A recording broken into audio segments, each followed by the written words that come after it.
Kinshasa mbote boza tellement ébélé à Kolanda magazine solo la plus ya mokolalelo et bandi avec un pacte paix idéologie mbote nebino.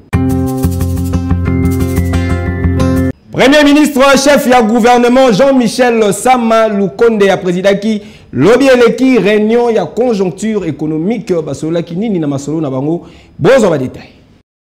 Gouvernement de la République démocratique du Congo à mettre cap sur matérialisation. Il y a 6 objectifs, il y a grand programme, il y a chef de l'État pour la deuxième quinquennat. Naye lobby eleki.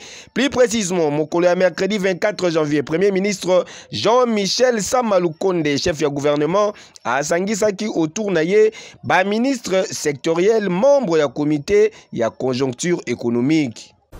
Nous sortons de la réunion de conjoncture présidée par son Excellence Monsieur le Premier ministre Sama Lukonde. Nous avons abordé des questions importantes. La première question, il s'est agi de la note de conjoncture qui a été faite par la ministre d'État, ministre du Plan, complétée par le gouverneur de la Banque centrale pour nous donner l'évolution des grands paramètres macroéconomiques, nous donner la santé économique à l'international et à l'interne, et nous sommes arrivés à 2 conclusions. Première conclusion, il y a eu plus de crainte que de mal. La grande dépréciation monétaire ou la grande inflation que nous attendions, ça n'a pas été le cas grâce aux mesures d'accompagnement prises au niveau de la Banque centrale et au niveau du gouvernement. Mais ceci ne veut pas dire que nous n'allons pas continuer à le faire. C'est pourquoi la deuxième question importante avant d'aborder les priorités du président de la République a consisté justement à rendre dans le meilleur délai effectif les programmes de la diversification de l'économie. Madame la gouverneure de la Banque centrale, tout comme la ministre d'État du Plan, le ministre du Commerce extérieur, le ministre des Mines et tous ceux qui ont participé à cette réunion, le vice-ministre du Plan, nous tous, nous avions une seule conclusion. L'unique façon de stabiliser notre monnaie et donner de l'embellie aux francs congolais, c'est de produire. Et ça implique la construction des infrastructures, les routes de dessert agricole, les routes d'intérêt général, les routes provinciales. Mais en même temps, ceci nous amène dans un autre domaine, celui de l'énergie, et tout ceci crée de l'emploi et crée des richesses. Et donc, de l'espoir pour le peuple congolais, ce qui fait que pour nous, derrière le Premier ministre Sama Lukonde, nous voulons absolument que les 6 points que le président de la République a étayés lors de son discours d'investiture au stade des martyrs, à savoir plus d'accès aux services sociaux de base et services publics efficaces, plus d'accès et plus de pouvoir d'achat, plus de sécurité, la transformation de notre économie, et j'en passe. Tout cela, ça ne doit pas demeurer un slogan. Le Premier ministre a été très clair. À la prochaine réunion du comité de conjoncture, c'est-à-dire la semaine prochaine, Madame la ministre d'État du Plan et le ministre du Commerce extérieur qui étaient porteurs de ce projet au niveau de l'ECOFIN devront, au cours de la réunion qui va précéder, c'est-à-dire la réunion de l'ECOFIN, présenter un tableau de bord et une fiche, une feuille de route pour réaliser ces projets petit à petit. On va indiquer les projets par province avec leurs coûts pour éviter que le temps que nous laissons passer puisse amener plus de coûts. Par exemple, dans le domaine des routes, si vous laissez sans rien faire, elles vont se détériorer davantage. Si aujourd'hui c'était 300 000, après 2 mois ça sera 1 million, ainsi de suite. Donc c'était une réunion où effectivement nous étions préoccupé par la santé monétaire de notre franc congolais, mais aussi le pouvoir d'achat de la population et voir comment réaliser les promesses du président de la République. Pour un rappel, évolution ya ba paramètres macroéconomiques sur le plan tant national qu'international, pe programme ya chef de l'État centré sur diversification ya économie pe ezalaki na kati ya masolo na bango. Yo. Gouverneur intérimaire ya ville province ya Kinshasa, Gérard Mulumba dit Jekoko alansaki misala ya assainissement ya ba venu Bokassa pe Kasavubu balongoli ba fulu nyonso satisfaction ya population bozabalite. Quelques jours seulement après passage naye na zando ya monene marché central, gouverneur AI ya ville province ya Kinshasa, son excellence Gérard Mulumba Kongolo Jekoko alala kite na butu ya lobi eleki pour na kopesa go ya ba travaux ya assainissement ya ba veni Bokassa pe Kasavubu pene ya grand marché ya Kinshasa.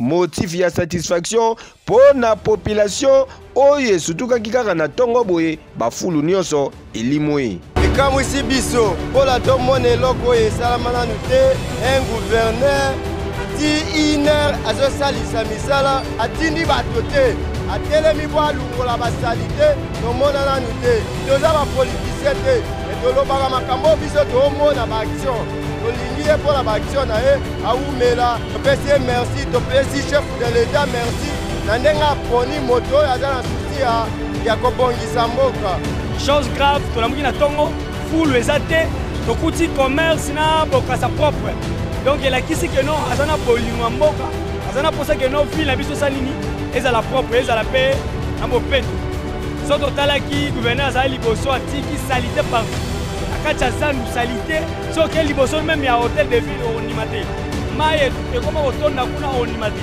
mais lelo tomoni ke non gouverneur na biso Jekoko Mulumba to sentir que non azana posa sala boulot po to sentir que ba salité nyonso azolongola amonaki pe geste mo elegaki na uleri amona ba osala on peut uleri wana alongoli ba tous bacha ba salité persona azosala boulot to sentir que non azana vision ya chef de l'État biso lelo na Congo to remet vivre na ba full place moko donc okuta full na deso mais on ngala ko sepela gouverneur azosala et pour ça azo continuer ko sala a multiplier toujours ba boulot aux amalam vivre kana salité 5 ans mobimba wele ki salité na salité partout commune à Kinshasa ozonga boyo kende boy salité na salité mais ya kokama tomoni Mulumba ye Jekoko soso ya mboka aleki biso bolingo ya za congolais de père et de mère aleki aye alongoli basalite wana nyonso yango tosepeli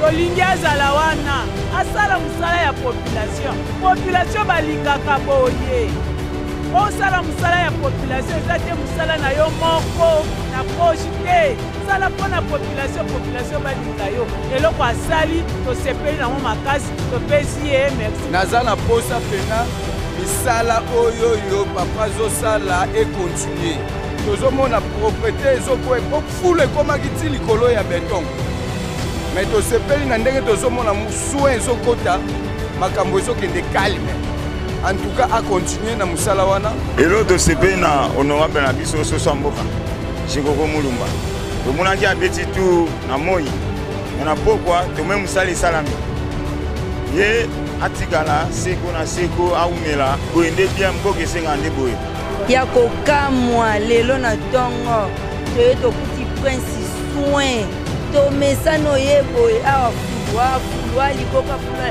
mais lelo pena na tongo lere toye tobeti pena kelelo mokonzi asika pena alakisi mosala en tout cas papa biso bamama topesi yo félicitation ndongo bandi boye esilaka boye te tomoni na nzela uleri kuna baterase bakire tozomona pena ekisasa soin tomoni mpe lelo bokaza ntina kati ya zando bafulu nyonso balongoli papa tosengi kaka kini bopeto oyo ekontinue boye yo moko ndenge obandi deja systeme ya kotambola tomonaki ndenge oleki mokonzi ebongaka nde bongo mokonzi ezaka te bayelako barapport yo moko tambolaka. En tout cas papa merci tolingi yo mingi bonne chance continuité malamu na mosala na yo. Nangi napesa papa Jekoko Longonia toye lelo na ntongo tokuti zandu normal tokuti zandu bien matiti elongwe yango naye kofélicite ye soso ya mboka na mosala na ye malamu oyo azali kosala akontinue mosala na ye boye ti suka. Ah oui, ezali kolakisa degré Jekoko Mulumba azali déterminé pour na kopesa Kinshasa image ya kitoko. Kinshasa est retrouvé comme nango ya kala kin label boende zalaka. Kejo.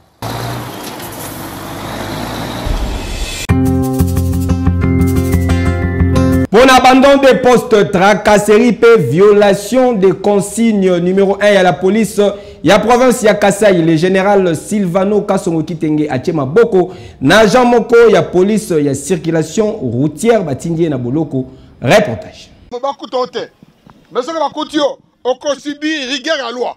Numéro 1, il y a la police nationale congolaise, il y a province ya Kasai, le général Silvano Kasongo Kitenge a talisaki lobi eleki à travers parade que Akotika l'a toujours déterminé pour na côté les melaba policiers oyo bazali ko continuer ko sala ba pratique ya mabe mise en garde particulière surtout pour na ba policiers il y a circulation routière. Tolingi discipline ezala.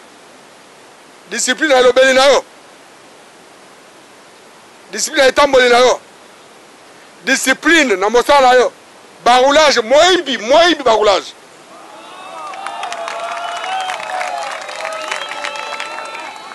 Bozo tongisa population makasi. Borotel ma rond-point la maison rond-point 6 wana. Moto l'équipe bozo la moto lokola balle lokola oza gardien.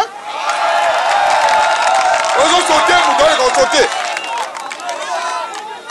Auditoire ça. Depuis na la kangina no roulage mon côté bozela. Auditoire baringa bila kisasa. Dans la prison combien? Et tikalibino. Boye ba ke semaine boka mabele. Mais ceux qui commettent infraction, benga na malembe. Balobi za la ferme mais courtois, la courtoisie. Vous a ferme, loi et lobby boye. Mais tala makambo sali yo mais bato 4 ata mon monto 4 personnes. Papa infraction fana no pe meni ha. Tala ba ke premier na bureau. Mais yo zo sauter muto ken, ceux qui muto koi azoki akufi yo okosomele bomo mosusu.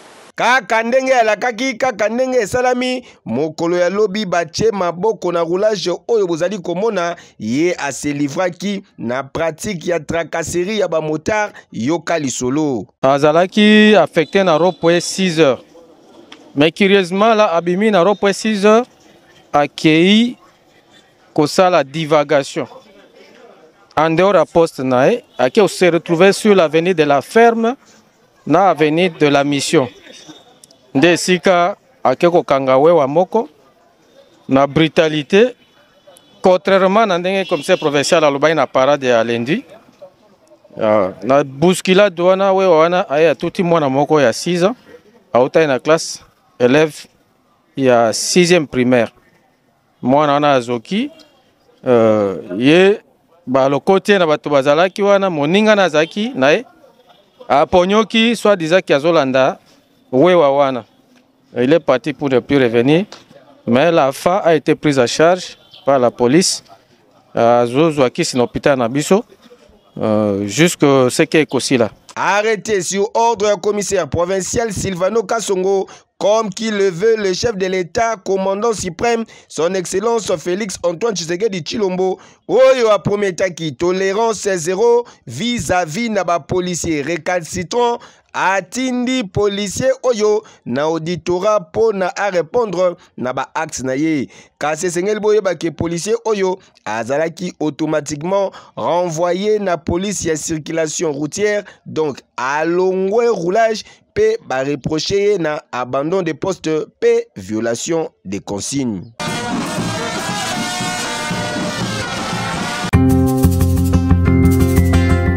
Nzokande na veni elengesa misala et komati na soukate, voire même éclairage public.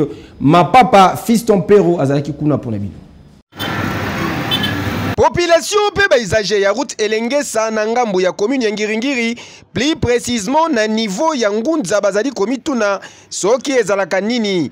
Mutu nyonso awa na ville province ya Kinshasa ayebi ke awa misala ya nzela elengesa ebetama dada avec un pacte pe idéologie kasi nzokande esila nango te. Place oyo tozali ezali nde esika nzela ekatani awa ezali bel et bien na route elengesa na ngambu ya Ngiringiri. Population bayebi te soki nzela oyo esuka avant pongunza pona nini, voire même éclairage public awa ekoma te.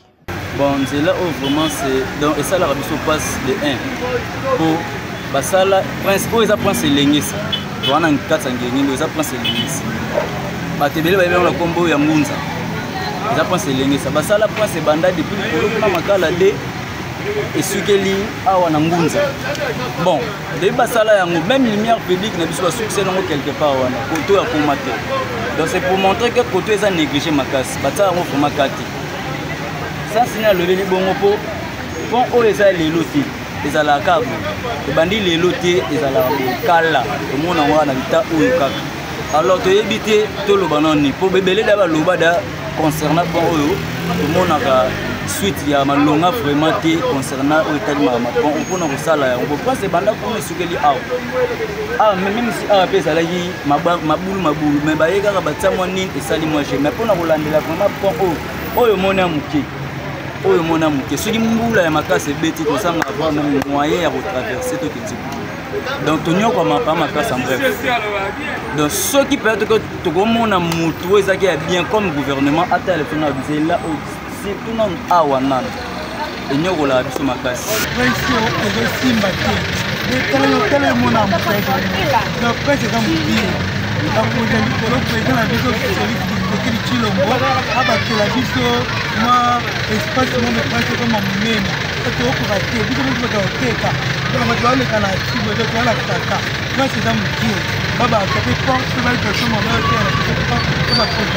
Deuxième constat ezali ke modèle basalite evandaka na se ya pont oyo pas moyen soki kaka moindre mvula enoki mai ebimaka population balelaka makasi tsunami esalamaka awa na ndenge ya kosakana te yoka communication. Moni poko na limine bo bomsa soko soki to mbula kaka ebeti ba au moins na bandako na biso bato dindi bambeti nyonso ekindi moya kuta kolala eza te tolala ka banzala so mbula ebeti moya toleka tosomba biloko eza te tokolala nzala tokolia te ti mbula ekosila mai esili ale simane kokosenga biloko tolie toza na posa antuka ba mokonzi ya mboka bomisa ya biso ka susi toza na kala ya pince ya pont paka ya Ngunza. Papa gouverneur AI ya ville province ya Kinshasa excellence Gérard Mulumba Dije Koko awa na Ngiringiri balobi tour na yo pe ekoki balingi komona misala basuki kaka wana. Dossier à suivre.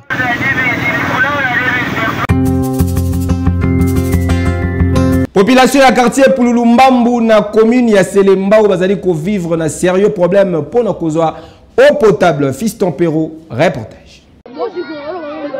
Bamesanaka na mabete kasi oyo population ya quartier Pululumbambu bazali ko vivre na tout na bango en tout cas ezali pochwa ezate. Tozali wana commune ya Selembao awati lelo bokondima teke population esalelaka kaka mai ya mabulu pour régie des eaux foin alors que lelo à force ya kosala ba mai oyo ba komi exposé na ba maladie ya ndenge na ndenge pe ya kosakana te yoka communication basalaki tangu bamonaki caméra na biso po message ya bango ekoma na matoi ya bakonzi. Papa biso awe eloko kaka ezali awa tozana na pasi ya mai makamnyo seza ya pasi donc ikoya kotoka ba mai na mabulu neti boye otoka ka ba mai donc komema pasi omona ya mso nzoto lomukaki douleur na nzoto mais ozo parvenika kotoka mai donc eloko nde tozokela ka pasi yango na papa donc iso ko sunga basunga biso teke ekufeni papa na biso ya mboka asunga biso atongisela biso bapompi mpo tomeka kosouffrir boye te. Donc nde tozambo tozosouffrir vraiment bacondition eza bien te. Donc tozosenga na ye moko peuple abongisela biso ndenge vraiment batie na kati ya poste abongisela biso asalela biso makambo minene biso mpe tosepela te awa na difficulté mingi poske ya mai kaka mabulu mai ya forage mwa moke mpe esungaka si forage soki courant eza te to groupe na mpasi makasi yango bakita na se epai na biso na quartier pour le moment toka mai ya mabulu yango esunga bango kosukola bilamba komela kaka nyonso to na kolamba nyonso to tukoranso te bakonzika batala likambo ya mai batia ata bamai bapompi po esunga population kote population ezebele kasi bana difficulté presque ya mai bazobetela biso baporte ya biso ba 4 heures mono olali ke babeteli porte te lamuka fungola po bato atoka mai ta 4 heures bacriminel mpe bazali kasi ozofungolaka mpona difficulté ya mai so otiki bato batonda ebele na population na kati ya nini naposa nde bapompe ekotela biso mai totoka ya mabulu mai ya mabulu mpe ezala microbe na kati me tozotoka kaka na mpasi ya kozanga mai batiela biso bamai batiela biso bapompe mpo tozala kimia tona mai te mai tona problème ya mai makasi. Papa directeur général ya régie des eaux, en tout cas situation ya population ya quartier Pululumbambu na commune ya Selembao et komi kosenga intervention moko esala noki po boye eza malamu mingi te. Ya nini?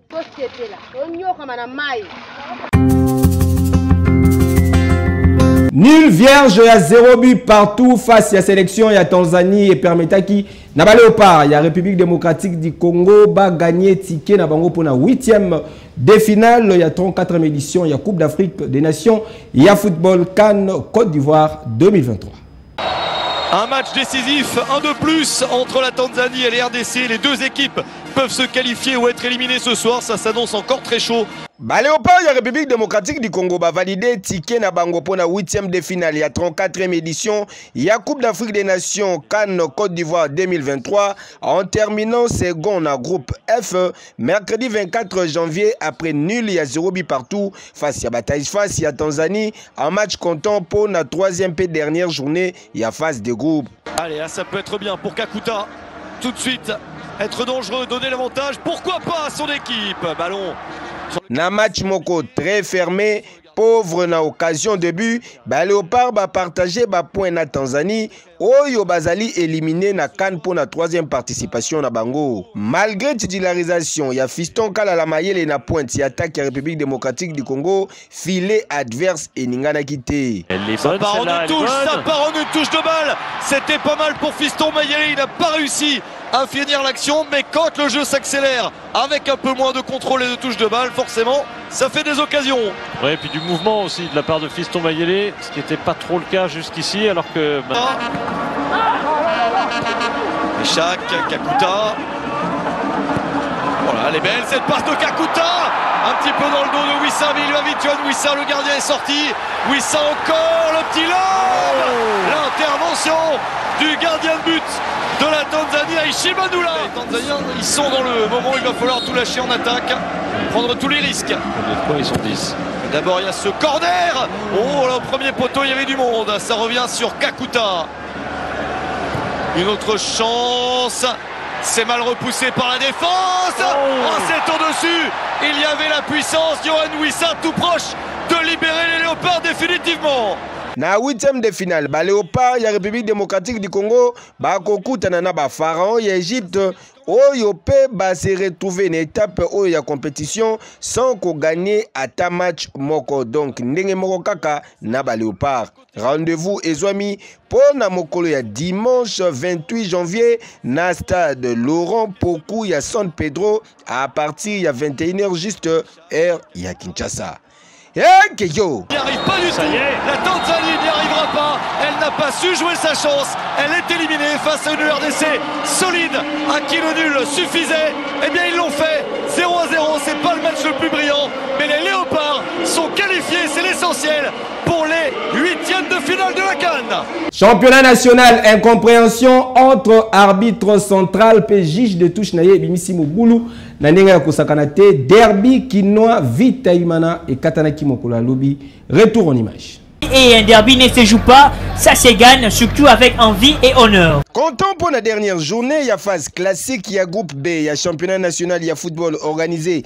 La Ligue nationale, il y a football, il y a foot en sigle. Rencontre entre Daring Club Motema PMBP, Association sportive Vita Club, et Soukaki Nambutu Mbutu Kose. Naba supporters, suite à penalty accordé. Naba Dauphin Noir, il y a Kinshasa na 37e minute de jeu. Dans poteau, il y a Jonathan Galombo qui remet dans l'axe. Pierre Mundindi la tête. Attention, enchaînement, il y a faute de main. Il y a penalty.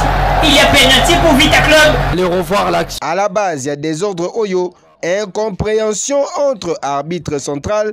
Oyo a validé qui penalty. Pe moko ya basiston na ye. Oyo a zalakite. D'accord na décision. Y arbitre central na ye. On voit quand même, on n'a pas très bien vu. Est-ce qu'il va toujours tirer?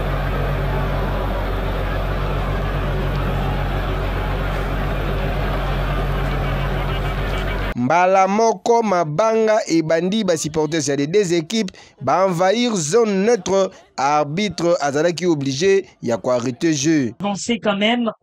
D'abord la grande question, d'où proviennent ces pierres? Je sais pas où ils sont allés le chercher. C'est pas une bonne image ça. Ça va rien changer dans le cours du match. Si il faut que la rencontre reprenne, ça va rien changer. Tout ça, ça change rien parce qu'après, voilà, ces pierres ne vont pas arrêter ne vont pas arrêter indéfiniment ces matchs. Ça va toujours se jouer. Ça va se jouer un beau jour. Même si aujourd'hui ça s'arrête, ça se jouera toujours. Donc c'est pas une solution de lancer des projectiles pour s'attendre à ce que la décision change ou que que la réalité puisse être tout autre. Ça va finir toujours par... Et après tout ça, il y aura quand même des lourdes sanctions. Malgré intervention, il y a la police nationale congolaise, je et reprenant qui les sous-soutés, pe joueurs bazalaki obligé, il y a qu'au regagner vestiaire. Donc, tu sais, tu mets ta ballon. Ouais. Ballon, ils ont un terrain. Tu mets ta ballon, que le meilleur gagne. On a gagné le même terrain. Toyebi, mutune soto azalaka marake muyima tosi saramat. Mabiso to gagne to supernati équipe adverse apoyi vers crible abeta vite na supernati. Comment? Na éviter. Même si ba gardien adversaire absobo ya kokoma na terrain, na éviter. Comment? To ko différencier ba la gardien arbitre azo insister. Al gardien arbitre azo insister ko na porte mais gardien azoboya. Réaction, il y a Ligue nationale, il y a football, Ezali attendu na bajour, Ezali koya, dossier, Ezali sikoyo, na mesa, il y a commission, il y a discipline, il y a Ligue nationale, il y a football, Oyo et Sengeli et Katali Kambu, Oyo. Dossier à suivre. Et moi, je me demande, il y a vraiment personne pour maîtriser ce supporter, et la liberté qu'ils ont à descendre en zone libre et surtout s'amener jusque devant presque vers la pelouse et lancer leurs projectiles. Ils sont pas maîtrisés, ils sont pas pris. Merci